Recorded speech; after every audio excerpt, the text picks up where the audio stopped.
Good evening, everybody. Welcome to pre-service. Well, I'm not supposed to talk about 2020, but I'm going to. Think about this, collaboration. I've been on the restaurant floor since 1983, and it used to be a big deal if we could try to get the front of the house and the back of the house to collaborate. Well, let me say that was dinosaur times, and now I think we've all learned that collaboration is one of the key points of having a great, positive restaurant. Collaboration now is so important, more so than ever. As we gyrate through 2020, not knowing today if we're going to be open, or if we're going to go to go, or if we're going to build yurts, it takes collaboration. It takes the whole team. It takes not only the whole team, it takes the whole team throwing ideas together and respecting those ideas. No longer can restaurants or businesses run by one leader or one management team. It needs voices from everybody. It needs collaboration from everybody.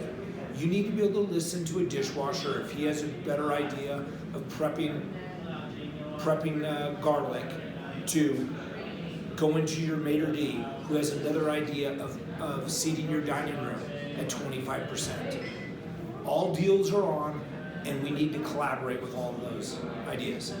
Also, we have to remember that collaboration doesn't always stick on the first go.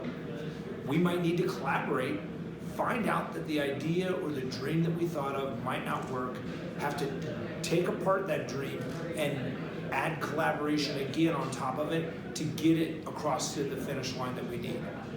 I've never seen the need for collaboration more than at this time period. And I hope this gives us something that we've set a new bar in our industry that we can collaborate for decades to come.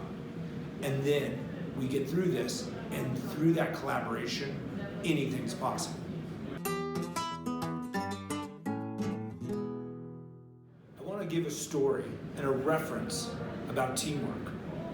There's a quote from a very famous marathon runner from East Africa, from Kenya, Eliud Kipchoge.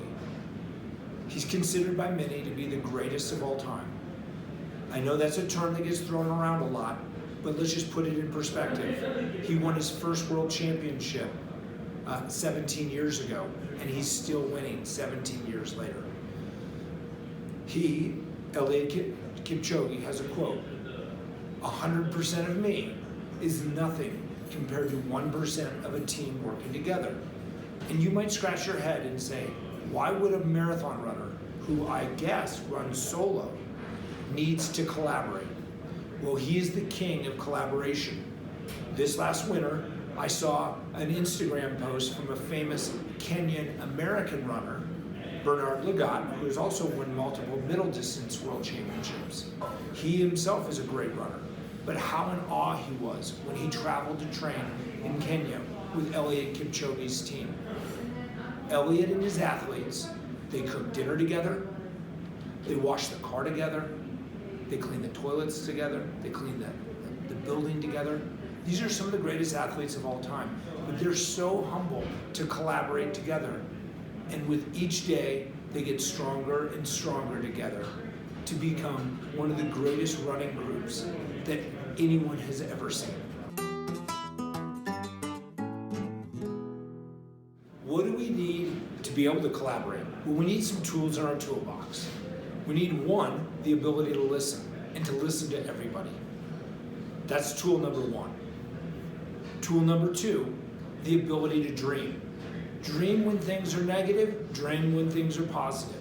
We need to be able to dream and think outside the box, and everyone's dream is important. Tool number three, to be flexible and realize that it might not be perfect on the first go ahead. And don't worry, don't be paralyzed if it's not perfect. Get through it. Try to understand why it's not perfect and take it to the next step.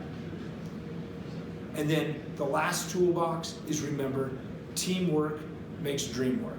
We need everybody doing it together.